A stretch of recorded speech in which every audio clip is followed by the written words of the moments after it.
پتے صابن کا کام کرتے ہیں، بیری کے پتے صابن بھی استعمال کر سکتے ہیں الگ سے بھی. تو آپ پانی کے ذریعے سے اس کو اچھی طرح سے، جب آپ بیری کے پتے گھولیں گے، آج کل تو پاؤڈر ملتا ہے، گھولیں گے تو ویسے بھی چاک بن جائے گی اس کی پانی کی. اور پانی جو ہے وہ نیم گرم ہونا چاہیے، زیادہ گرم بھی نہیں زیادہ ٹھنڈا بھی. اب سوال یہ ہے ٹھنڈے پانی سے نہلائیں پھر کیا ہے؟ بات تو کوئی نہیں ہو تو میت ہے، یا زیادہ گرم ہو پھر کیا ہے؟ لیکن وہ جو میت ہے اس کو اسی طرح سے ہم نے نہلانا ہے جس طرح کوشش کرنی ہے ہم خود کو نہلا رہے ہیں، اسی طرح سے. اس کو مشقت میں تکلیف میں نہیں ڈالنا. میت کا غسل کرواتے وقت سب سے پہلے وقت سر اور داڑھی کو بھی دھو لیا جائے. یعنی کہ ظاہری بات ہے کہ ہم نے اس کا وضو کروا لیا، وضو کروانے پر سر کو اور داڑھی وغیرہ کو دھونے کے بعد پھر پورے جسم کے اوپر اس کو پانی بہانا ہے. پہلے سیدھی سائیڈ پہ، پھر الٹی سائیڈ پہ، پھر اس کو ہلکا سا اٹھا کر اس کی ایک طرف، دوسری سائیڈ سے اٹھا کر پھر ایک طرف، ایسے ہی 3 مرتبہ پانی بہایا جائے. سب سے پہلے تو اس کو یہ اس طرح سیدھا جس طرح یہ نظر آ رہا ہے داڑھی وغیرہ، پھر آپ نے اس کو سیدھی سائیڈ سے پہلے اٹھانا ہے اور دوسرا کوئی بھائی یا خود ایک سائیڈ پہ پانی بہائیں، پھر اس کو دوسری سائیڈ سے اٹھا کر دوسری سائیڈ پر پانی کو بہا دیا جائے. ایسے ہی 3 مرتبہ پانی بہایا جائے، یعنی کہ مکمل 3 مرتبہ اس طرح سے اس کو غسل دیا جائے. رسول اللہ صلی اللہ علیہ وسلم نے حضرت زینب رضی اللہ عنہا کو غسل دیا. غسل دینے والی عورتوں سے یہ کہا تھا کہ اسے 3 مرتبہ غسل دو. 3 سے زیادہ بھی دھویا جا سکتا ہے. اگر آپ سمجھتے ہیں کہ اس کی بیماری، اس کی غدازت صاف نہیں ہوئی تو آپ زیادہ سے زیادہ 7 مرتبہ بھی غسل دے سکتے ہیں. پھر بھی سمجھتے ہیں کوئی زخم تھا نہیں ٹھیک ہو رہا، بلیڈنگ ہو رہی ہے، کوئی جو ہے پخانہ وغیرہ اس کا نکل رہا ہے، تو پھر آپ روئی رکھ کر اس جگہ کو باندھ دیں. روئی رکھ کر اس جگہ کو باندھ. کیوں کہ اگر آپ 7 سے بھی زیادہ مرتبہ غسل دیں گے تو ایسا نہ ہو کہ اس کا جو میت کی جو باڈی ہے یا سکن ہے وہ خراب ہونا شروع ہو جائے، کیونکہ زیادہ پانی بہانے سے وہ خراب بھی ہو سکتی ہے. ضرورت پڑنے پر 3 سے زیادہ مرتبہ غسل دیا جا سکتا ہے، یہاں تک کہ 7 مرتبہ دیا جائے. آخری مرتبہ غسل دیتے وقت پانی میں کافور شامل کر دیا جائے. کافور ملتا ہے، کافور ایک خوشبو ہوتی ہے، تو خوشبو کو شامل کر لینا چاہیے. اور مستحب عمل یہ ہے کیونکہ رسول اللہ نے فرمایا آخری غسل میں کافور ملانا چاہیے. کافور کے علاوہ جب آپ کفن بنائے تو کفن پہ ویسے بھی آپ خوشبو لگا سکتے ہیں. کیا میاں اور بیوی ایک دوسرے کو غسل دے سکتے ہیں؟ جی دے سکتے ہیں. میاں اور بیوی ایک دوسرے کو غسل دے سکتے ہیں. ہمارے یہاں عموماً یہ خیال ہوتا ہے، یہ سوچ ہوتی ہے کہ میاں بیوی کو غسل نہیں دے سکتا اور بیوی میاں کو غسل، عموماً یہ خیال ہے کہ سوچ ہوتی ہے ہمارے. بلکہ ایسا بھی ہم نے دیکھا ہے کہ اگر بیوی مر گئی ہے تو اس کے خاوند کو پاس بھی نہیں آنے دیا جاتا، اور یہ سوچ ہوتی ہے کہ اب یہ تمہارے لیے، کیونکہ مر گئی ہے اس لیے اب یہ تمہارے لیے نامحرم غیر. اللہ اگر وہ غیر محرم ہو گئی ہے، اگر وہ غیر محرم ہو گئی ہے تو جب بعد میں اس کا جو ترکہ تقسیم ہوتا ہے اس میں میت کا حصہ کیوں ہوتا ہے، اس میں خاوند کا حصہ کیوں ہوتا ہے؟ اگر وہ غیر محرم ہو جائے تو اس کا تو حصہ ختم ہو گیا، جبکہ حصہ باقی ہوتا ہے اور اس کے حقوق و واجبات سارے باقی ہوتے ہیں. اس کا مطلب یہ ہے کہ یہ غیر محرم والی بات قطعاً درست نہیں ہے. اس کے آگے دلائل موجود ہیں کہ جی ہاں میاں بیوی ایک دوسرے کو غسل دے سکتے ہیں. حضرت عائشہ رضی اللہ تعالیٰ عنہ کی حدیث اس سے بڑی کبھی دلیل ہے. رسول صلی اللہ علیہ وسلم بقیع کے جنازے سے واپس آئے تو کہتی ہیں ہائے میرا سر، بڑے سر میں سخت درد تھا. تو آپ صلی اللہ علیہ وسلم فرمایا تمہارا کیا نقصان ہوگا، اگر تم مجھ سے پہلے مرو گی تو میں تمہیں خود غسل دوں گا. تمہارا اس میں کیا نقصان ہے کہ تم مارے گی تو میں تمہیں غسل دوں گا اور تمہاری تکفین کروں گا اور تمہارے نماز جنازہ پڑھاؤں گا اور تمہیں دفن بھی کروں گا. مسند احمد کی یہ صحیح حدیث ابن ماجہ میں بھی حدیث موجود ہے، بڑی قوی اور مضبوط حدیث ہے. اس سے پتہ لگا اللہ کے رسول خود کہا کہ میں تمہیں بیوی تھی آپ کی. اور اسی طرح سے حضرت فاطمہ رضی اللہ تعالیٰ عنہ سے وصیت کی کہ ان کو حضرت علی رضی اللہ تعالیٰ عنہ غسل دیں گے. حضرت علی رضی اللہ عنہ کے خاوند تھے اور محترم امام مالک کی روایت ہے کہ حضرت ابوبکر صدیق رضی اللہ تعالیٰ عنہ کو ان کی زوجہ اسماء بنت عمیس رضی اللہ تعالیٰ عنہ نے غسل دیا تھا. اور جمہور کا بھی یہی موقف ہے کہ میاں بیوی ایک دوسرے کو غسل دے سکتے ہیں اور یہ غسل دینا جائز ہے. دوست کے بیچ میں ایک مسئلہ تھا جس کو انہوں نے یہاں پہ کلیئر کیا ہے. یہ جو بات مشہور ہے کہ خاوند یا بیوی مرنے کے بعد ایک دوسرے پر حرام ہو جاتے ہیں، اس کی کوئی دلیل باقی نہیں. حالانکہ وہ عورت اسی مرد کی بیوہ کہلاتی ہے اور اسی کے لیے عدت گزارتی ہے اور اس کی وارثہ بھی بنتی ہے، تو اس لیے وہ غیر محرم نہیں ہوتی. بات ضروری تنبیہات، اگر میت کے ناخن اور مونچھیں حد سے بڑی ہوں، ناخن اور مونچھیں حد سے بڑی ہوں تو پھر ان کو تراشا جائے، لیکن اگر بغلوں اور زیر ناف بالوں کو بڑے ہوں تو نہیں کاٹنا. بعض لوگ کاٹ دیتے ہیں، لیکن بغلوں اور زیر ناف بال کو نہیں کاٹا جائے. اس کی وجہ کیوں نہیں کاٹا جائے گا؟ ہم نے ناخن بھی کاٹ دیے اور اس کے ہم نے مونچھیں بھی کاٹ دی زیادہ بڑی.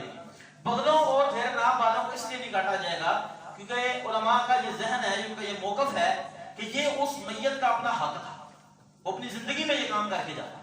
اگر اس نے نہیں کیا تو اب باقی جو غسل دینے والے ہیں وہ یہ کام اس کا نہیں کریں گے، تو اس لیے اس کو نہ کاٹا جائے. اور دوسری یہ بھی وجہ ہے کہ شرمگاہ کو بار بار ہاتھ لگانے سے بہتر ہے، غسل دیا جا چکا ہے، اس لیے اس کو صرف ناخن اور ہم مونچھوں کو تراش سکتے ہیں. مرد کے بالوں کو کھلا نہ چھوڑا جائے اگر زیادہ ہے، ایسے ان کے بکھرنے اور گرنے کا خدشہ ہے، جبکہ اس کو یعنی کہ ہم ایک کنگھی کر کے بال سنوار سکتے ہیں، کنگھی کر دینی چاہیے. اور عورت کے بالوں کو 3 چٹکیاں بنا کر کمر کی طرف ڈال دیا جائے، 3 چٹکیاں بنا کر، تاکہ بال تھوڑے سے کیا ہوں، سمٹ جائیں. غسل کے وقت جو کپڑا استعمال کیا جاتا ہے، غسل کے بعد ہم نے غسل اس کے اوپر کپڑا دیا ہوا تھا، غسل دے رہے تھے، تو وہ کفن کی مانند باریک ہوتا ہے. گیلا ہونے کی صورت میں جسم سے چپکنے اور اس کے سبب اورا پادے ہونے کا خدشہ ہوتا ہے، جو میں نے پہلے بات بتائی. اس لیے اگر تولیے کے مانند موٹا کپڑا استعمال کیا جائے تو وہ زیادہ بہتر ہوگا. غسل کے بعد مستحب عمل یہ ہے کہ میت کے جسم کو خشک کر لیا جائے. غسل ہو گیا ہے تو اس کے جسم کو خشک کر لیا جائے، اور غسل دیتے وقت جو کپڑا گیلا ہو چکا تھا، یعنی جو موٹا کپڑا پہلے آپ نے لگایا تھا جو گیلا ہو چکا ہے، وہ جسم خشک کر کے خشک صاف کپڑے سے بدل دیا جائے. نہیں بدلیں گے کیا ہوگا؟ میت کو اٹھا کر چرپائی یا کہیں بھی رکھیں گے کفن دینے کے لیے تو دوبارہ سے وہ کفن بھی گندا ہو سکتا ہے، اس لیے خشک کپڑا. اگر 7 مرتبہ دھونے کے بعد بھی پخانہ وغیرہ اخراج ہو رہا ہو تو پھر شرمگاہ کے ارد گرد روئی باندھ کر اس کو دوبارہ سے ایک وضو کروا دیں. احرام کی حالت میں فوت ہو جانے والے کو پانی اور بیری سے غسل دیا جائے، لیکن نہ ہی اسے خوشبو لگائی جائے گی، نہ ہی اس کا سر ڈھانپا جائے گا، جیسا کہ احادیث میں اس کا حکم موجود ہے. احرام کی حالت میں فوت ہوا ہے تو اس کے لیے صرف خاص حکم ہے کہ اس کو ہم صرف غسل دیں گے اور اس کا جو ہے سر وغیرہ ڈھانپا نہیں جائے گا. شہید کو غسل نہیں دیا جائے گا جیسا کہ حدیث سے ثابت ہے، اور شہید کی نماز جنازہ بھی ضروری نہیں ہے کیونکہ رسول اللہ صلی اللہ علیہ وسلم نے شہداء کو نماز نہیں پڑھی تھی. لیکن اگر کوئی پڑھنا چاہے تو کوئی حرج نہیں، اور آپ صلی اللہ علیہ وسلم نے بھی بعض شہداء کا نماز جنازہ پڑھا تھا، اس لیے شہداء کی نماز جنازہ پڑھا جا بھی سکتا ہے اور چھوڑا بھی جا سکتا ہے، دونوں طرح سے درست ہے. کسی بیماری یا عدم دستیابی کی وجہ سے اگر پانی کا استعمال یا حصول ممکن نہ ہو تو پھر تیمم کروا دیں. پانی موجود ہی نہیں، اب اس کو دفنانا ہے اور پانی ہے ہی نہیں تو پھر اس کو تیمم کروایا جائے، اور کوئی اپنے ہاتھوں پر مٹی لگا کر میت منہ اور ہاتھوں پر مسح کر دے، یعنی کہ مسح کرا کے اس کا وہ تیمم کروا دے. کسی وبا کی وجہ سے کوئی بندہ فوت ہو جائے جس طرح کورونا تھا، اور اکثر ہم نے دیکھا کہ کورونا کی وجہ سے لوگ جو ہیں اس کو غسل نہیں دے رہے تھے اور یہ ڈر تھا کہ ہمیں بھی کورونا نہ ہو جائے، تو کسی وبا کی وجہ سے فوت ہونے والے کو عام طریقے سے ہی غسل و کفن دیا جائے گا، کوئی تبدیلی. البتہ غسل دینے والا ضروری احتیاط اور ہدایات پر عمل کرتے وقت خاص لباس وغیرہ پہن سکتے ہیں، اس میں کوئی حرج نہیں ہے، اس کو عام طریقے سے وہ مکمل غسل دے. تیمم کا طریقہ بسم اللہ کہہ کے ہاتھ کو مٹی پر لگانا اور دونوں ہاتھوں کو ایک دفعہ پھیر کے چہرے پہ پھیر دینا. غسل دینے والا اگر میت کے جسم میں کوئی عیب دیکھے، غسل دینے والا غسل دے رہا ہے میت کے جسم میں کوئی ایسا عیب دیکھتا ہے تو اس کو چھپائے، کیونکہ ہم حدیث پہلے بھی پڑھ چکے ہیں کہ جس نے میت کو غسل دیا اور اس کا عیب چھپایا اللہ اسے 40 مرتبہ معاف کرتے ہیں. تو عیب بھی چھپانا چاہیے، نہ کہ ہم دوسروں کو ظاہر کریں. غسل دینے والا اگر میت کی کسی جسم میں کوئی عیب دیکھے اس کو چھپائے.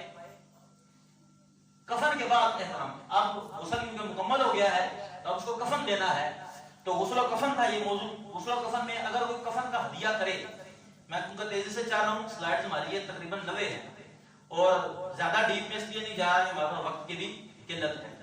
اگر کوئی کفن کا ہدیہ کرے تو اس کو پہنا دیا جائے. کوئی کفن دینا چاہے تو کفن دے کے اس کو پہنانا درست ہے، ورنہ میت کے ترکہ میں سے کفن کو خریدا جائے گا. کفن کدھر سے خریدا؟ اگر کسی نے دے دیا، بہن نے بھائی نے پہنا دیا، پھر درست ہے. ورنہ جو میت اپنا پیسہ چھوڑ گئی ہے اس پیسے میں سب سے پہلے اس کا کفن خریدنا، پھر وصیت پوری ہوگی اور پھر اس کا جو مال ہے وہ ورثاء میں تقسیم ہوگی.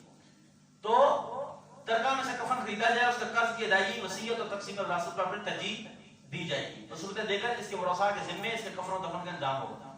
میت کے کفن میں واجب یہ ہے کہ کپڑا اس کے پورے جسم کو ڈھانپنے والا ہو، جبکہ مستحب یہ ہے کہ 3 سفید چادروں میں کفن دیا جائے، جیسا کہ اللہ کے رسول صلی اللہ علیہ وسلم کو 3 سفید جمنی چادروں میں کفن دیا گیا, 3 سفید چادریں لمبی, ایک جتنے سائز, نہ کوئی بڑی نہ کوئی چھوٹی. ہمارے یہاں کفن کے اندر ایک قمیص بنی ہوتی ہے, ایک نیچے شلوار بنی ہوتی ہے اور ایک چادر ہوتی ہے, اس طرح بھی درست ہے, لیکن بہتر یہ ہے کہ 3 ایک ہی سائز کی سفید چادریں, اس میں کوئی قمیص شلوار بنانے کی ضرورت نہیں ہے, 3 سفید چادریں, پہلے ایک ہو پھر دوسری پھر تیسری, اسی کے اندر میت کو کفن کرنا.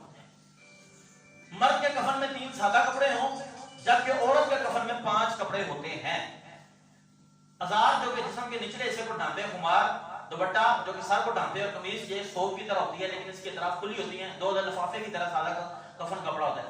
لیکن میں ذاتی طور پہ اس بات کے خلاف ہوں, میں ذاتی طور پہ, اور میں سمجھتا ہوں کہ جمہور علماء کا یہی موقف ہے کہ عورت کو بھی 3 چادروں میں کفن دینا چاہیے اور مرد کو بھی 3 چادروں میں کفن دینا چاہیے. ہاں البتہ عورت کو 5 چادروں میں کفن دیا جا سکتا ہے, کوئی مسئلہ نہیں ہے, لیکن بہتر یہی ہے کہ 3 ہی چادروں میں دونوں کو کفن دیا جائے. کفن پہنانے کی فضیلت پیچھے کیا تھی؟ غسل کی فضیلت. غسل کی فضیلت کیا تھی؟ کسی کو غسل دینے کی کیا فضیلت تھی؟ اللہ تعالیٰ 40 مرتبہ معاف کرتے ہیں, اللہ رب العزت اس کو 40 مرتبہ معاف کرتے ہیں جو کسی کو غسل دیتا ہے, اور جو کسی کو کفن پہناتا ہے.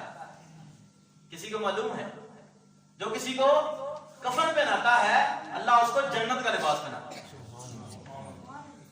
اور جس نے میت کو کفن پہنایا اللہ اسے جنت میں ریشمی لباس سندس اور استبرق پہنائیں گے. ہم نے کیا کیا ہے؟ اپنے پیسے سے اس کو کفن پہنایا. اس کام میں ہمیں آگے بڑھنا چاہیے.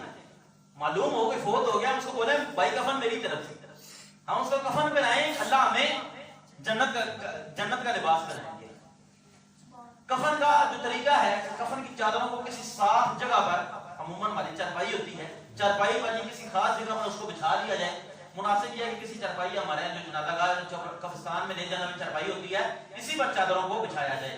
تینوں جو چادریں ہیں وہ برابر برابر, پہلی 1 پھر 2 اور پھر 3, تینوں چادریں برابر برابر بچھا دی جائیں. بوقت ضرورت ٹانگوں کے درمیان خوشبودار روئی وغیرہ رکھی جا سکتی ہے, یہ صرف ضرورت کے لیے, کوئی خاص بات نہیں.